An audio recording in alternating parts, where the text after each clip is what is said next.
From the very beginning, I was always a music person, but I perceived music in a cinematic way. I'm a woodwind player and went to music school for it.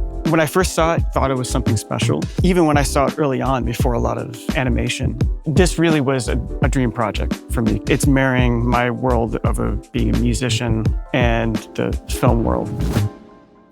Any kind of sound design in this, to make it work with any of the songs, has to be pitched to the music, has to be in rhythm to the music, or it's suddenly taking away from the songs or the score. Here's where like the musician part comes in. My crew and I, we had a metronome that we got from the music department that we would cut to. And then I myself would play through all these elements and start nudging things by samples, quarter frames, because there's also a feel also. Sure, it was on the beat, but we're gonna subdivide this and then there's a feel to it. I like to say the right and left brain. You're kind of using both brains, where you start to that was right on the beat, that's right on the metronome click, that's right on the downbeat, or that's right on the and of three or whatever. Then you play it through with the music and you just start it feels better because it has a little bit of a groove to it. So I love this concept of musical sound design. Can you play this for me, but lower the music and boost the musical sound design underneath? I want to hear all of that tonality and that stuff that you've talked about being on the beat. All right. So where does the director sit most of the time? Right here? Usually right there. Okay, I'm gonna go right up here then. I promise, 0 notes. If you have any, cool. But all I can do is kind of up and down. Proper mix level, we're in Atmos. Let's go for it. Not our fans. When you mess with our fans, we need to make it hurt. You came at a bad time, but you just crossed the line. You wanna get wild? Okay, I'll show you wild.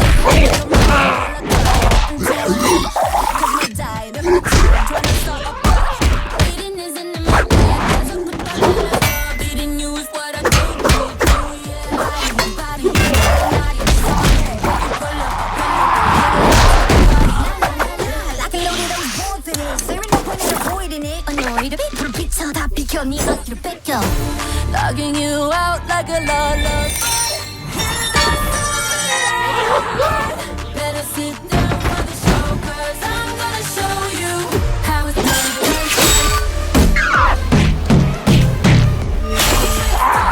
How it's done.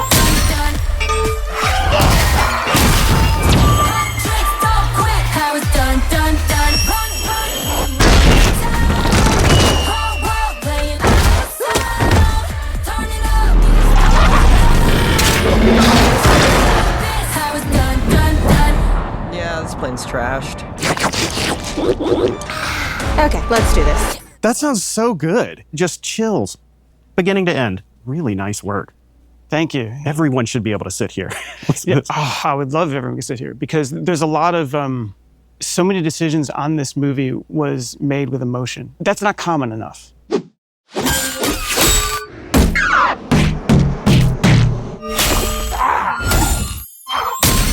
Every single thing you hear has gone through some kind of rhythm and pitch check.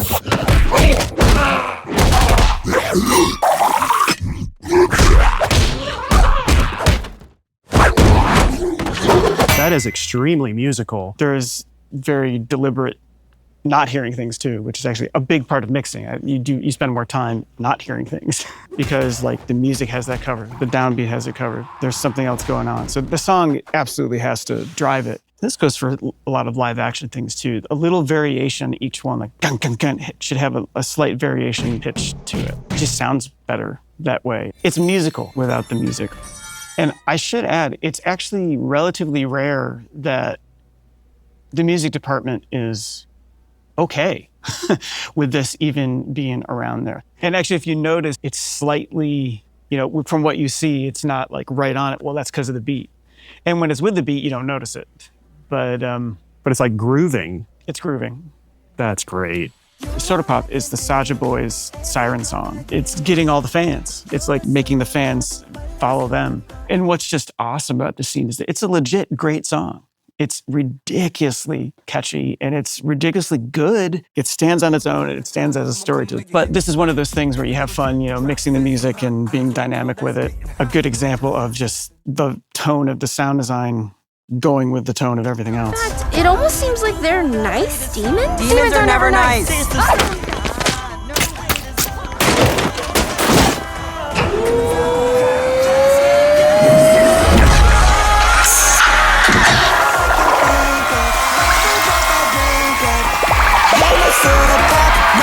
coming after the fans.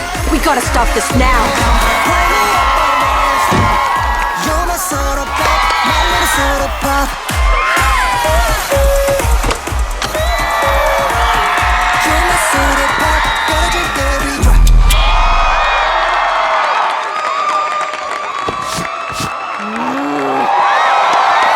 That's it for now. See you tonight with everyone's favorite variety show. Saja Boys love you. My little soda pop.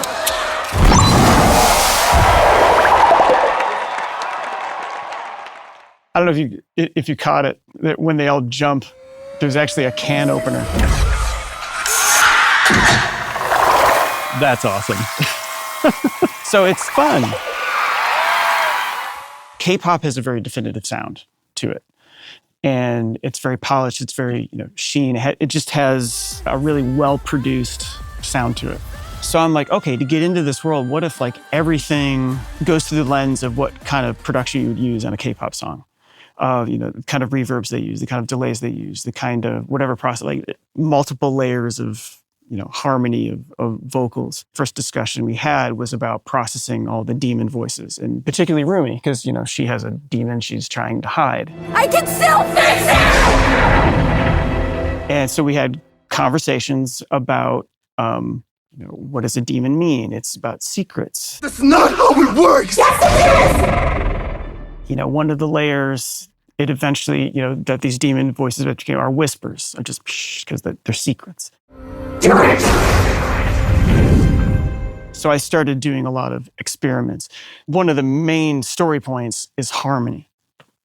Harmony in the music. Harmony in oneself. She has to come to terms with the fact that she is half demon. This one little thing I'll play with Rumi has this demon treatment on it, but also basically her voice makes a shockwave. And all the tools that were made to make that shockwave, I would all consider them music tools. The delays, there's a little reverb on there, there's a stuttering effect.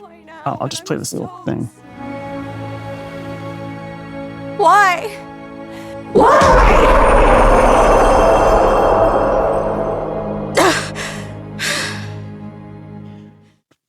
So there's various degrees of that for her, and then the different characters have very similar demon-type treatments when they're in their demon voice. You thought you found a family?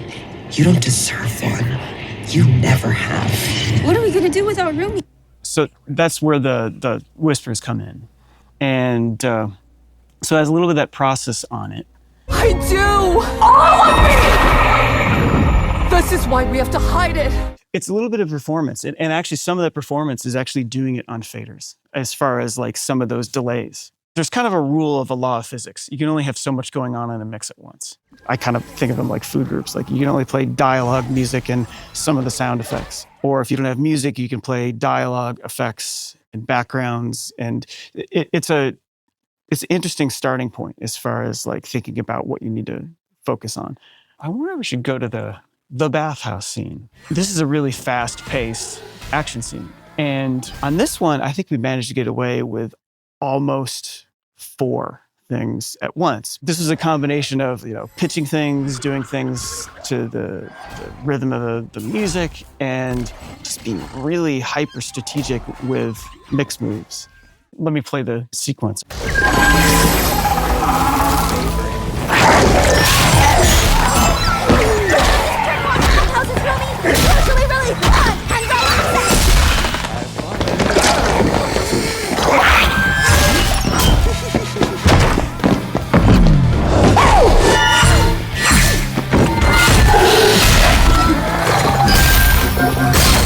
What's going on with the horse?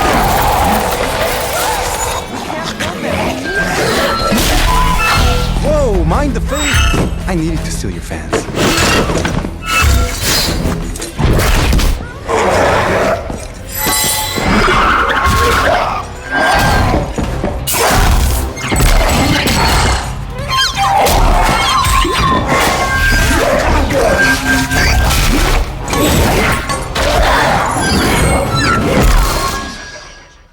this whole film mix feels like it's very sugary. It's very like sugary and sweet and sheeny. I take a high compliment from that because that might have been, certainly from a design standpoint, the hardest thing.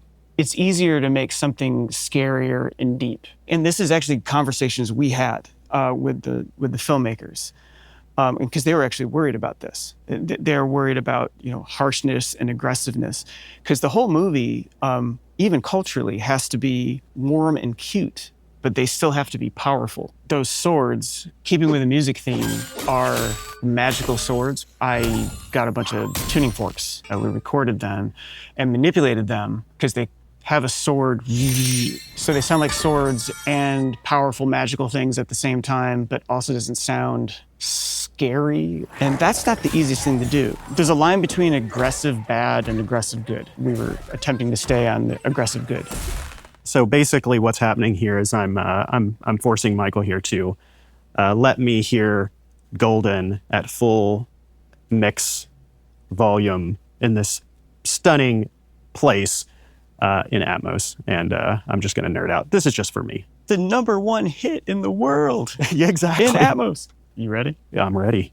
We are hunters, voices strong and I know I believe we're going up, it's our moment. You know together we're glowing, gonna be golden. Up, with our voices, gonna get just a woman, gonna be golden. I'm done hiding, now I'm shining like I'm It comes from a very warm place. It is a bit of a distraction from the real world. But for me, to marry the film world and the music world, it's something I really needed in my life.